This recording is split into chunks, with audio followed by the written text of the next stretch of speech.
Hi, my name is Ryan, and today you're going to be learning about audio tips. Here are some tips from professionals about what to do if you're only using your on-camera mic. When using your on-camera microphone, if that's all you have, there's a magic to being within 5 feet. It seems like that's the distance that the audio is going straight into the microphone and you're getting a minimum of reflections off the walls and the floor. Once you get beyond 5 feet, unless you have an exceedingly quiet room, it's really smart to use a plug-in mic. In an open space such as this, if you don't have a plug-in mic, you should move closer. Now that I'm closer, notice the difference in sound. However, these microphones aren't the best for most of your audio needs. They will pick up just as many things behind the camera as in front of the camera. So if you're in any sort of a noisy situation, a classroom or a cafeteria or outside, it's going to pick up everything around, not just what you're looking to shoot in front of the camera. If you're just using your camcorder for taping, no matter how far away,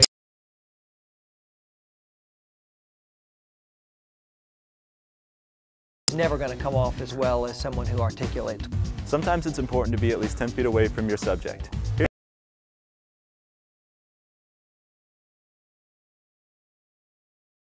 You've got to use an external mic. External mic is going to make them sound like they're 1 foot away, and it's going to give you that crystal clear. That's what some professionals have to say about how to deal with this. Ways to reduce the amount of background noise. This mic can be placed in front of them, and this will pick up very exact sound of the speaker. It will not pick up a lot of extraneous noise, so it's very good for noisy situations like cafeterias or outside.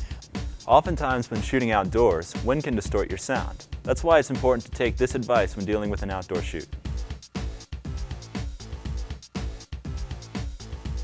When shooting outdoors, you've got to be really careful about wind, which means you've either got to shield the mic from the wind by putting a physical barrier in the way, like a person, or get behind a brick wall, or even better, get a nice big puffy windsock. It could be made of foam. They call them socks because they sometimes use big fluffy socks around the microphone, and that will be enough to shield the wind, to break the wind so that the mic doesn't pick it up.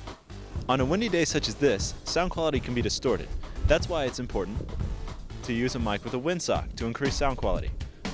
Working with multiple people can be difficult, so when you have a lot of people to mic, it's important to follow these tips.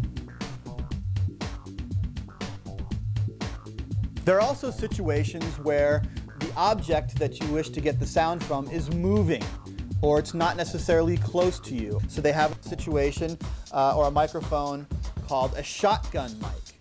This mic will pick up sound from far away and sort of be pointed at what you're looking at and what you're trying to pick up. If you're miking multiple people, but you don't have a mic for each person, a good solution is to stick the mic on a long pole called a boom pole. Typically we'll use a long shotgun mic that's directional in this circumstance. And that allows a separate audio person on the shoot to point the mic at whoever's talking. And it gives you some flexibility in terms of who you're miking. It lets you shift the mic to multiple people when you've got more than one person to cover.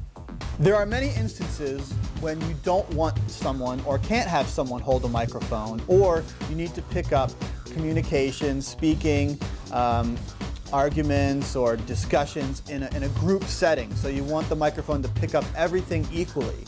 And in that case, we use a PZM microphone, pressure zone microphone. It's flat and it's inconspicuous, so it can lay on a desk table, it can lay in a room, it can lay in a conference room, and it will pick up all of the sound in the room.